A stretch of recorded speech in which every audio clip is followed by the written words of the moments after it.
Medical science की दुनिया कमाल की है ना? लेकिन तरक्की और इंसानियत के बीच एक बहुत नाजुक सा बैलेंस होता है। और इसी बैलेंस को बनाए रखने के लिए एक बहुत ही जरूरी डॉक्यूमेंट है जिसे आज हम समझने वाले हैं।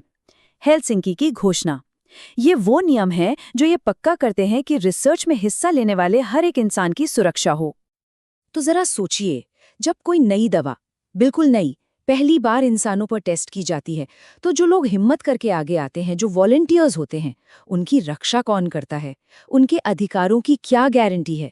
इन्हीं सारे सवालों का जवाब हेलसिंकी की घोषणा के मूल सिद्धांतों में छिपा हुआ है।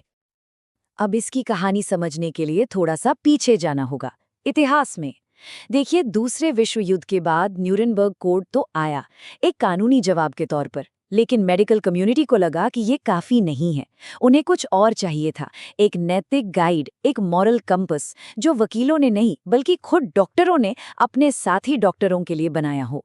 और बस इसी सोच से 1964 में जन्म हुआ हेलसिंकी की घोषणा का। और हाँ, ये घोषणा कोई पत्थर की लकीर नहीं है। ये तो समय के साथ साथ बदलती रही है, इवॉल्व हुई है। देखिए ना, 1964 में इसकी नींव रखी गई, लेकिन जैसे जैसे मेडिकल साइंस आगे बढ़ा, इसे भी अपडेट करना पड़ा। जैसे साल 2000 में एक बहुत बड़ा बदलाव आया, ट्रायल रजिस्ट्रेशन का नियम जोड़ा गया ताकि कोई भी रिसर्च छिप कर ना हो सके, सब कुछ पब्लिक हो। और फिर जो 2013 का लेटेस्ट वर्जन है, वो ट्रांसपेरेंसी और मुआवजे जैसी चीजों पर और भी ज्यादा जोर देता है, मतलब सिस्टम को और ज्यादा जवाबदेह बनाने की कोशिश।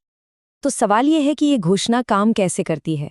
इसे समझिए कि ये 3 मजबूत पिलर्स पर खड़ी है। और इसका जो पहला पिलर है, वो सबसे बुनियादी, सबसे जरूरी है, और वो ये है कि रिसर्च में शामिल होने वाला इंसान, वो पार्टिसिपेंट, हमेशा सबसे पहले आता है। उसका हित सबसे ऊपर है। ये जो लाइन है ना, यही इस पूरी घोषणा का दिल है, इसकी आत्मा है।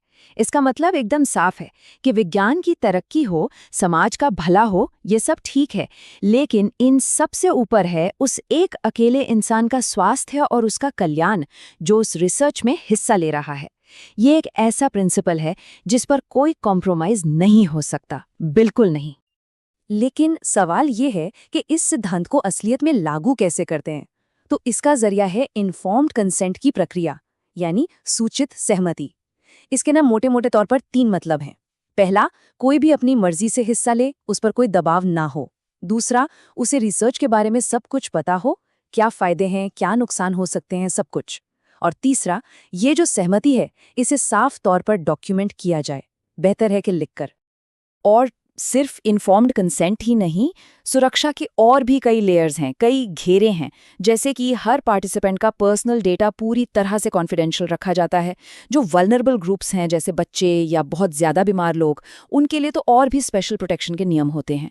और एक बहुत ज़रूरी बात, अगर रिसर्च की वजह से किसी को कोई नुकसान पहुंचता है, तो उसके लिए मुआवजे का भी पूरा प्रावधान होता है। चलिए, अब आते हैं दूसरे पिलर पर, और ये कहता है कि एथिक्स और साइंस, ये दोनों साथ साथ चलते हैं। बात बहुत सीधी सी है। अगर कोई रिसर्च साइंटिफिकली ही मजबूत नहीं है, तो वो एथिकल हो ही नहीं सकती, है ना? आखिर लोगों को बेवजह रिस्क में डालने का क्या मतलब, अगर आपका साइंस ही खोखला है? तो इसका मतलब क्या हुआ? इसका मतलब ये है कि किसी भी रिसर्च का साइंटिफिक बेस एकदम सॉलिड होना चाहिए। जो लोग रिसर्च कर रहे हैं, वो पूरी तरह से क्वालिफाइड और ट्रेंड होने चाहिए। और सबसे जरूरी बात, रिसर्च से मिलने वाले जो संभावित फायदे हैं, जो बेनिफिट्स हैं, वो हमेशा उसमें शामिल रिस्क से कहीं ज्यादा होने चाहिए। ये बैलेंस बहुत जरूरी है। अब यहाँ पर एक बड़ा दिलचस्प सवाल उठता है, प्लासिबो का इस्तेमाल, मतलब एक नकली दवा देना, क्या ऐसा करना एथिकल है? तो हेलसिंकी की घोषणा इस पर बहुत साफ है। वो कहती है, हाँ, लेकिन सिर्फ और सिर्फ तब जब उस बीमारी का कोई पहले से मौजूद असरदार इलाज हो ही ना। अगर कोई इफेक्टिव ट्रीटमेंट पहले से है, तो किसी मरीज को वो न देकर एक नकली दवा देना, ये पूरी तरह से अनएथिकल है, गलत है। ओके, तो हमारे पास पार्टिसिपेंट्स की सुरक्षा है और मजबूत साइंस भी है, लेकिन ये कैसे पक्का किया जाए कि ये सब सिर्फ कागजों पर न रह जाए? यहीं पर काम आता है तीसरा और आखिरी पिलर, एक मजबूत सिस्टम, निगरानी का और पारदर्शिता का। और इस सिस्टम के दिल में होती है रिसर्च एथिक्स कमेटी या REC। ये एक्सपर्ट्स की एक इंडिपेंडेंट टीम होती है। इनका काम क्या है?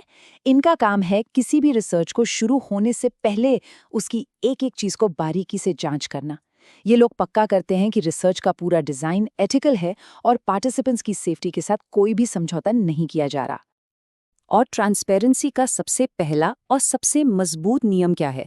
वो ये कि हर एक क्लिनिकल ट्रायल को पहले पार्टिसिपेंट को एनरोल करने से भी पहले एक पब्लिक डेटाबेस में रजिस्टर करवाना जरूरी है, मैंडेटरी है।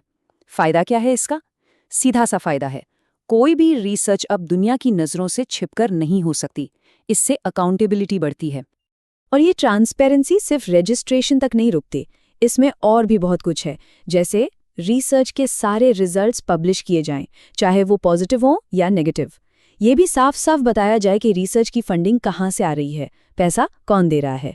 और तो और ये भी प्लान बनाना होता है कि अगर इलाज कामयाब रहा तो ट्रायल खत्म होने के बाद पार्टिसिपेंट्स को उसका फायदा कैसे मिलता रहेगा। तो ये सारे सिद्धांत, ये सारे प्रिंसिपल्स प्रैक्टिस में कैसे आते हैं? इसके लिए होता है रिसर्च प्रोटोकॉल। ये समझिए कि एक डिटेल्ड ब्लूप्रिंट होता है जो रिसर्च के हर एक स्टेप को डिफाइन करता है।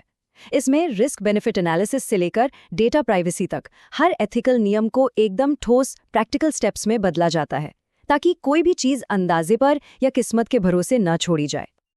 तो कुल मिलाकर हेलसिंकी की घोषणा सिर्फ नियमों की एक लिस्ट नहीं है, ये एक लिविंग डॉक्यूमेंट है, एक ग्लोबल एथिकल फ्रेमवर्क है, एक तरह का नैतिक कंपास जो ये पक्का करता है कि साइंस में इनोवेशन तो हो, लेकिन इंसानी गरिमा, ह्यूमन डिग्निटी के सम्मान के साथ दोनों में एक बैलेंस बना रहे।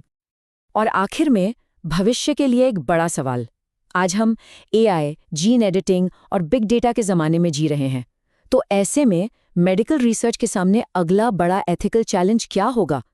विज्ञान और इंसानियत के इस नाजुक से संतुलन को हम आने वाले समय में कैसे बनाए रखेंगे? ये एक ऐसा सवाल है जो हम सबको सोचना होगा।